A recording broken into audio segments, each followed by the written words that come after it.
నాలుగేళ్లుగా కాకినాడ కార్పొరేషన్ పరిపాలన కార్యాలయం పూర్తి చేయకపోవడం దురదృష్టకరమని కాకినాడ సిటీ ఎమ్మెల్యే వనమాడి కొండబాబు పేర్కొన్నారు. కాకినాడ కార్పొరేషన్ పరిపాలన కార్యాలయాన్ని 4 అంతస్తులలో బిల్డింగ్ నిర్మాణానికి 2 సార్లు శంకుస్థాపన చేయడం జరిగిందని కాకినాడ సిటీ ఎమ్మెల్యే వనమాడి కొండబాబు పేర్కొన్నారు. మంగళవారం కాకినాడ కార్పొరేషన్ కార్యాలయం నిర్మాణ పనులను MLA Kondababu, commissioner Venkatrao, SC Satyakumar, smart city Venkatrao, secretary Yesubabu తదితరులు పరిశీలించారు. ఈ సందర్భంగా ఎమ్మెల్యే మాట్లాడుతూ కాకినాడ కార్పొరేషన్ కు పన్నుల ద్వారా 77 కోట్లు ఆదాయం రావటం జరుగుతుందన్నారు. వీటిలో 42 కోట్లు ఖర్చు కాగా 35 కోట్లు మిగులుతాయని అన్నారు.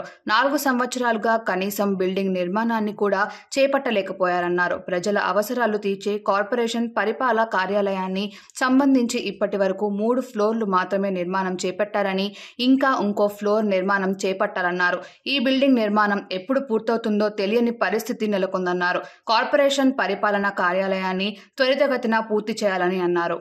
కాకినాడ ప్రజలకు ఏ కష్టం వచ్చినా ఇబ్బంది వచ్చినా చెప్పుకునే బిల్డింగ్ ఇది. అదేవిధంగా కాకినాడ ప్రజలు ఏ అభివృద్ధి ఆశిస్తున్నారో అభివృద్ధి చేయడానికి కావాల్సిన బిల్డింగ్ ఇది. ఇక్కడే ఉంటారు అందరు కూడా. దీనికి ఇంటి యజమాని కమిషనర్ ఉంటాడు, దాని కింద ఇంకా స్టాఫ్ ఉంటారు, మీ అందరికీ తెలుసు.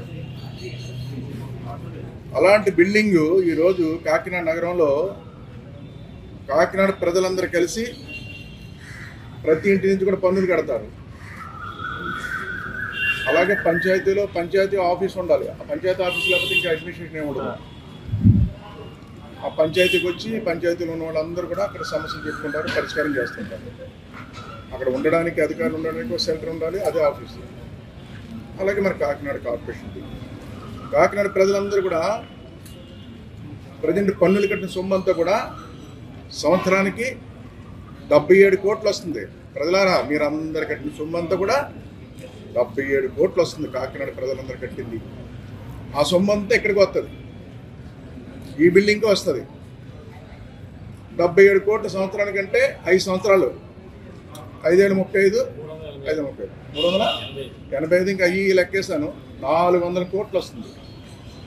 కాకినాడ ప్రజలారా, మీరు కొట్టిన సొమ్ము అంతా కూడా 400 కోట్ల రూపాయలు ఇక్కడికి వస్తుంది. ఇక్కడికి వచ్చిన తర్వాత ఇక్కడి నుంచే మీకు అవసరాలు తీర్చి వాటర్ సప్లై కానీ, అదేవిధంగా శానిటేషన్ కానీ, ఏదైతే శుభ్రం చేస్తున్నారో శానిటేషన్ కానీ అన్నింటికి కూడా జీతాలు ఇస్తారు ఇందులోంచి. అదేవిధంగా వాటర్ సప్లై ఇవన్నీ కూడా వివిధ ఖర్చులన్నీ కూడా ఖర్చు పెడతారు. ఆ ఖర్చులు కూడా లెక్కేస్తాను నేను. 77 కోట్లు మనకు వస్తుంటే సంవత్సరానికి 42 కోట్లు ఖర్చు అవుతుంది. 42 కోట్లు ఖర్చు అవుతుంది. ఖర్చు అవుతే ఎంత మిగులుతుంది? ఇంకా మనకి 35 కోట్లు మిగులుతుంది. మనకి 35 కోట్లు మిగులుతుంది.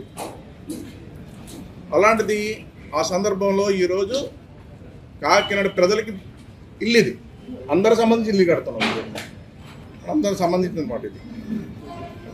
అలాంటి బిల్డింగు ఈరోజు 4 సంవత్సరాలు అయింది శంకుస్థాపన చేసి. 4 సంవత్సరాలు.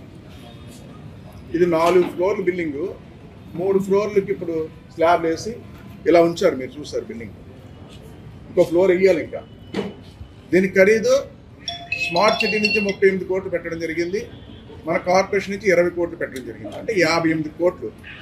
ఓకే, కావాలి, మంచి బిల్డింగ్ కావాలి. 58 కోట్లు అయినా పర్లేదు, ఇంకో 10 కోట్లు అయినా పర్లేదు, తప్పులేదు. ఇది స్థిరస్థాయిగా ఉండే బిల్డింగు, బాగా కట్టాలి. అన్ని ఆఫీసులు ఒకే చోట ఉండేలాగా, కౌన్సిల్ బిల్డింగ్ కూడా ఒకే చోట ఉండేలాగా. దాన్ని బట్టి చాలా బాగుంది. లేటెస్ట్గా కడుతున్నారు, అంత బాగుంది. ఆ రోజు మేము అనుకున్న బిల్డింగే, ఇంకేం కాదు, మేము ఓడిపోయాం, మేము చేయలేకపోయాం, అంతే తేడా. అంటే మేము అనుకున్న టైము ఒక 2 ఇయర్స్లో కంప్లీట్ చేయాలనుకున్నాం. పెద్ద బిల్డింగ్ కాబట్టి 2 ఇయర్స్లో కంప్లీట్ టైం బాండ్ పెట్టుకున్నాం. కానీ మేము అధికారులు లేవు, వాళ్ళు వచ్చారు చేస్తారనుకోండి. దీన్ని కూడా 2 సార్లు శంకుస్థాపన చేశారు. సరే, 2 సార్లు శంకుస్థాపన చేసిన ఎన్ని చేసినప్పుడు కూడా ఈరోజు మనకి 4 ఫ్లోర్లు కూడా కట్టలేకపోయారు. ఇంకా ఫ్లోర్ ఉండిపోయింది, పూర్తి చేయలేకపోయారు. 4 సంవత్సరాలు అయిందండి. కాకినాడ ప్రజలారా, మన ఇల్లు డబ్బులు ఉండి కూడా 4 సంవత్సరాలుగా కట్టలేకపోయారు. బాధ వేస్తుంది, చాలా బాధ వేస్తుంది. వాళ్ళు అవసరమైన చోట్ల కట్టేసుకున్నారు. ఈ డబ్బులన్నీ అవసరమైన చోట వాడేశారు. వచ్చిన డబ్బు అంతా ఏంటి? ఎవరు? నాకు తర్వాత వచ్చిన MLA Dwarampudi Chandrasekhar Reddy.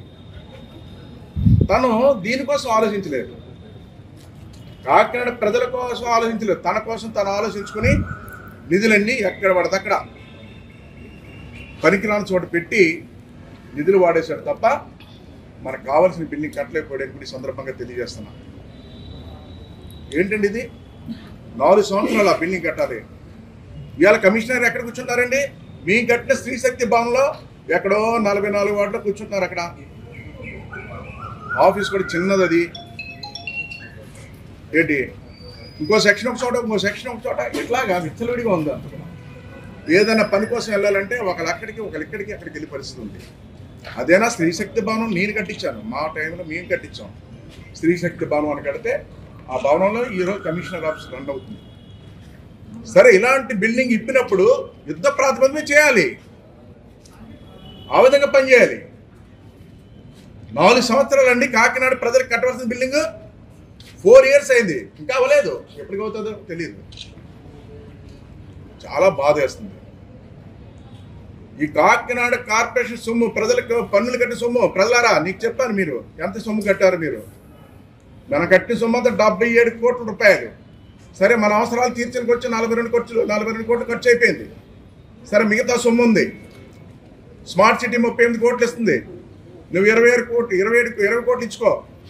Okay, smart city నిధులు రాలేదు కదా, మన నిధులతోనే పూర్తి చేయాలి దీన్ని. ఇది మన అవసరం, ఇది మన కోసం. ఆ డబ్బులు తర్వాత తీసుకోవాలి. నువ్వు ఇది అవసరం కోసం చేయాలి బిల్డింగ్. అంటే అడ్మినిస్ట్రేషన్ ఆఫీసే లేకపోతే ఏంటి అసలు? నీ విచ్చలవిడిగా తప్పుడు పనులు చేసి తప్పుడు బిల్లులు పెట్టేసుకోవడం, తీసుకోవడం వల్లే ఈ కార్పొరేషన్ బిల్డింగ్ ఈ పరిస్థితి వచ్చిందని సందర్భంగా తెలియజేస్తున్నాను. ఏదైనప్పుడు కూడా ఇప్పటికైనా కమిషనర్ గారు దీన్ని చొరవ తీసుకుని, మీరు కొత్తగా వచ్చారు, మీ టైంలో స్టార్ట్ అవ్వలేదు నాకు తెలుసు, ఇవన్నీ చూశాను.